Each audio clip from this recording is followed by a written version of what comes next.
Y eso que es una cosa tan lógica, es realmente uno de los grandes desafíos que tiene esta sociedad, no acostumbrarse a la violencia a nivel ciudadano, Y ya tercero, para digamos, terminar, yo diría que hay una estigmatización de las personas que protestan. Aquí no nos acostumbramos o sea, no salimos, el silencio es y eso ha conducido a que no se proteste. Entonces las protestas aquí son señales de agresividad, de intolerancia, de estigmatización. Hay gente que incluso inmediatamente dice que eso tiene que ver con la guerrilla o con otras fuentes de ilegalidad, y yo sí creo que las protestas son importantes y hay que protestar. Yo vengo de una ciudad como Bogotá, que tengo muchos problemas, y no se quisiera que esas respuestas, digamos, esas reacciones que hay, por ejemplo, contra el alcalde Samuel Moreno se vieran en la calle, pues no se ven. Yo no veo. Todo el mundo dice, uy, qué horrible, pero ¿y dónde está la protesta? Ustedes pusieron, yo no me voy a meter en lo del gobernador, me meto en lo de Bogotá. Pero digamos que ese yo creo que es una de las discusiones que se podrían dar, y lo dejo así planteado sobre la mesa, que es el temor a la discusión, a la protesta, sobre todo, la protesta, o sea, y podemos discutir lo del paro de camioneros también, que me parece que también fue sobredimensionado el tema. Ellos duraron protestando 1 mes y medio y nadie les paró bola, sino hasta cuando se parquearon en las salidas de Bogotá. Y empezaron a decir que era un paro, que no, bueno, pero ¿y por qué 1 mes y medio antes nadie les paró bolas? Cuando no estaban haciendo nada, sino que pasaban por enfrente de Caracol y pitaban todos los días durante 1 mes y medio. Que me parecía lógico, pero claro, cuando nadie los oía. Pero me parece que digamos, esa es la otra pata que le sale al gato, que es el tema de que la protesta es estigmatizada, que la protesta no se puede hacer porque esa protesta siempre está hecha, o se infiltran en esa protesta los ilegales o las FARC. Entonces resulta que nadie protesta, y ni los sindicatos protestan. Aquí yo o sea, casi el único día que salen a la calle los sindicatos es el día de los sindicatos. Eso nos parece rarísimo que no se pueda pasar por la 26 en Bogotá. ¿Qué cosa? No sé qué. Resulta que en Francia, por decir en Francia, cada semana, mejor dicho, cada 4 meses hay una protesta y unas manifestaciones impresionantes por todas las ciudades. O en Madrid, o en Ecuador, o en Barcelona. En fin, eso que no nos parece a nosotros, o sea, nos hemos educado en una sociedad, yo pertenezco a una generación donde no se protesta. A mí eso me parece tremendamente antidemocrático. Y esas son las 3 premisas, pues, que dejaría para la discusión y podemos comenzar. Si quieren, ¿te doy la palabra? Perdón. Bueno, María Jimena, pues bienvenida nuevamente. Y una pregunta que me han dicho que le traslade a usted inmediatamente es: ¿cuál es la imagen que tiene el departamento de Caldas en Bogotá y en el resto del país que la motivó a usted y motiva a miles de columnistas o cientos de columnistas a escribir de la situación de Caldas? Pues por mi formación de ciencia política, porque me parecía impresionante que cuando el Frente Nacional se había acabado, aquí subsistiera la coalición en medio de, digamos, dirigida por 2 caciques fuertes y poderosos como Héctor Renan Barco y Omar Yepes. Me parecía que era increíble, y que se hubiera subsistido de alguna manera esta repartición burocrática y este poder tan concentrado.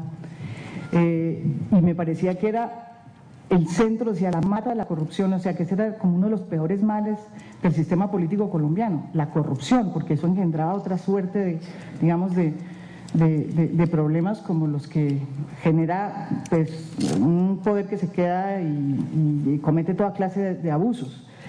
Y por eso me metí, desde el robo a Caldas. Yo era muy pequeña, una de las primeras investigaciones que hicimos en El Espectador fue el robo a Caldas. Y ahí empecé a conocer los primeros personajes políticos de Manizales. Y debo decir que tengo muy buenos amigos de Manizales, de diferentes, digamos, ideologías, diría yo. Pero también he conocido pues la política tradicional de Manizales y siempre me impactaba la manera como se repartían y cómo eso era como una coto, una casa de casa y un departamento. Me parecía increíble, un departamento con una ciudad como Manizales no podía estar en esa situación y por eso me metí. Me metí con una complicación muy grande porque descubrí, por ejemplo, que Víctor Renán Barco, cuando muere Víctor Renán Barco, yo siempre lo trabajé su perfil y quise saber mucho más allá de lo que se pensaba de él en Bogotá. Quiero decirles que Víctor Renán Barco en Bogotá era considerado una especie de faro, una persona que se le consultaba las cosas en materia económica, en materia tributaria, ¿no? ¿Verdad? Todos los ministros le hacían antesala, en fin. Sin embargo, el que yo investigué y descubrí, y debo decir que mi papá era liberal, mi papá periodista también liberal, muy amigo de Víctor Renán Barco, empecé a descubrir otro Víctor Renán, y el día que él muere, yo me acuerdo que Rudy Holmes sacó una columna que a mí me molestó profundamente, en donde sacó la versión de Bogotá, diciendo que había muerto un patricio, que había muerto un hombre dedicado a Caldas, a proteger a las poblaciones más desprotegidas, que era un gran político, cosa que en eso estoy de acuerdo, gran político sí fue. Bueno, hizo una visión, mejor dicho, un retrato idílico de Víctor Renán, y yo dije, pero ¿y esto? Yo tengo la otra cara, y yo escribí una columna en respuesta a la de Rudy Holmes, donde buscaba era mostrar el que yo había encontrado, el Víctor Renán que yo había encontrado, unido a Tapasco y familia y lo que habían hecho los Tapascos, lo que había pasado con Orlando Sierra, pero lo que habían hecho los Tapasco con el bloque Central Bolívar, en fin, hice una composición del lugar y escribí eso. Eso fue una de las primeras, digamos, introducciones que me hicieron a mí. El personaje de Víctor Renán me parecía que era un personaje que yo creo que si uno entiende bien y uno estudia bien ese personaje, entendería mucho cómo funciona la clase política tradicional en Colombia. Y usted ha planteado una especie de frente nacional en Caldas, que ha llevado ya se acabó. Por eso, pero el origen de todos estos problemas viene de aquí. No se ha acabado. No se ha acabado. Bueno, pero bueno, fíjense, yo pienso que se ha acabado. Yo sí, o sea, el Frente Nacional tuvo cosas muy buenas, ¿no es verdad? Reinó la violencia, y en eso pues me parece que hay que reconocer eso. Pero lo malo que tuvo el Frente Nacional es que produjo una especie de cultura política sin ideologías, donde lo que primaba era el poder burocrático. Y eso fue lo que yo creo que hicieron Omar Yepes y Víctor Renán, a un costo muy alto, porque la corrupción que eso produjo, o sea, no en vano comenzamos con el robo a Caldas, pero es que seguimos y seguimos y seguimos, y la verdad, cuando yo pensaba, usted me dice que no, me dirá ahora por qué no, cuando yo pensaba que esos dos caciques ya estaban muriendo, digamos, o que estaban existiendo por ósmosis, porque no podían sobrevivir todos los años, digamos, triunfando, y se vio que surgía una política, digamos, una clase política nueva, sí, Oscar Iván, Luis Alfonso Hoyos, pues yo sí pensé que independientemente de si estaban o no con Uribe, pues que eran distintos y que podían ser interesantes porque eran alternativas. Pero la verdad, por lo que he seguido investigando, porque he escrito ya 2 o 3 columnas sobre eso, ya la Manizales o la Caldas post Víctor Renán, si se puede decir, lo que yo he descubierto es que utilizan los mismos recursos, los mismos mecanismos de cacique tradicionales que van en contra del interés del departamento, del interés general.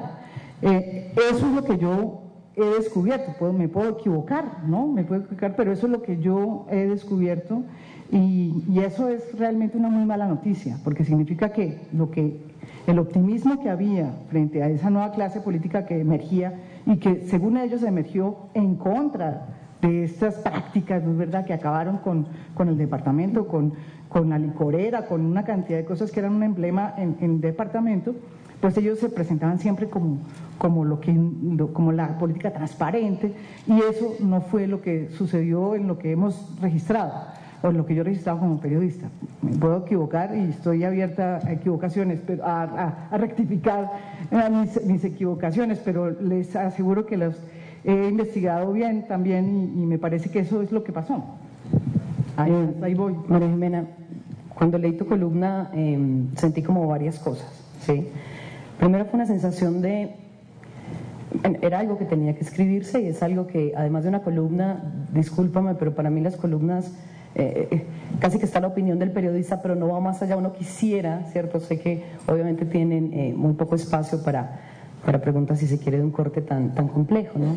Primero sentí, porque no lo escribí yo, ¿cierto? Que creo que es lo que pasa casi siempre cuando leemos una columna que nos gusta, pero luego sentí un reto, no en términos de la política real, que a mí esto me da urticaria, sí, sino de la parte académica, de la parte qué pensar de algunas problemáticas al respecto de Colombia, que entras como retando eso. Y al respecto vi algo que me pareció, bueno, varias cosas que me parecieron muy interesantes.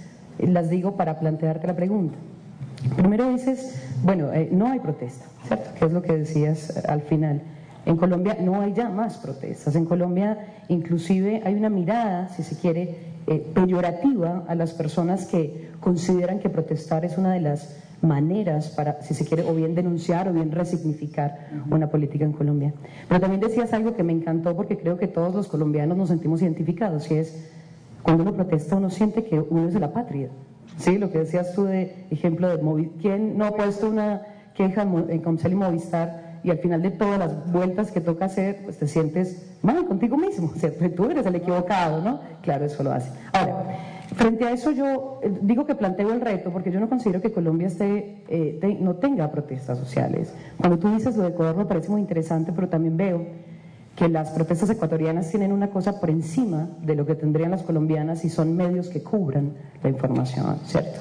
Yo considero que Colombia tiene bastantes, si se quiere, movimientos emergentes de todas las características: indígenas, estudiantiles, sindicales, de trabajadores organizados, no organizados, de comunidades, qué sé yo, cualquier cantidad, pero que los medios no están cumpliendo, si se quiere. Ahora, por otras características, pero por otro tipo de motivos, pero los medios no están cumpliendo con la motivación de informarle a la comunidad de que las protestas efectivamente se están dando. Cuando decimos la violencia del Cauca, ¿sí?, el problema es que la mayoría de las personas consideran que la violencia del Cauca es la violencia guerrillera del Cauca, no la violencia de la sociedad en el Cauca. Violencia en el sentido de reclamar sus derechos, ¿cierto? Cuando pensamos en los movimientos estudiantiles, digamos en el caso Manizales hace poco, ¿sí?, diríamos, los estudiantes están aguantando el levantamiento de la tabla de matrículas, diríamos, no, hay protestas ciudadanas al respecto, ¿sí?, pero los medios no están cubriendo, por los motivos que fueren, que ello ocurre, ¿sí? Comprendo las tres líneas que tú das en el análisis, me parece muy interesante. Parece que además con la riqueza de la historia de la violencia en Colombia podríamos hablar mucho, ¿cierto? Pero creo que aquí hay una pregunta que se funda, y es si es el papel de los medios si son los medios los que nos están demostrando que los colombianos nos aguantamos todo, o si es la sociedad la que lo está diciendo, porque yo no considero que, al menos no yo, y si no hay una generalización completa, si yo no me aguanto todo, de alguna forma tenemos que encontrar dónde está el nivel de culpabilidad, ¿cierto? No, sí, yo tampoco me aguanto todo, pero quiero decirle que yo conozco mucha gente que uno de los grandes problemas que protesta. Yo sí creo que la gente protesta, pero la protesta, desde la gente que tradicionalmente protesta y protesta por cosas que realmente son complicadas, puede costarle la vida. Entonces aquí yo conozco muchísimas mujeres, sobre todo mujeres, que han sido las que han protestado, por ejemplo, en todas estas marchas impresionantes que hay para restitución de tierras. Hombre, la mayoría de esos líderes están siendo en este momento asesinados, pero no este momento, es que ha pasado todo el tiempo. Entonces, a lo que yo me refiero es que, o sea, ¿qué es lo que pasa cuando uno mira y ve que los que protestan generalmente, puede que no la mayoría, hay una minoría que sobrevive, pero generalmente terminan asesinados? Entonces, ¿eso qué significa? Eso lo que ha creado es una cantidad de personas adormiladas con anestesia, ¿sí? Que yo no creo que puedan, o sea, y lo digo porque a mí me pasó, es que cuesta trabajo ser sincero.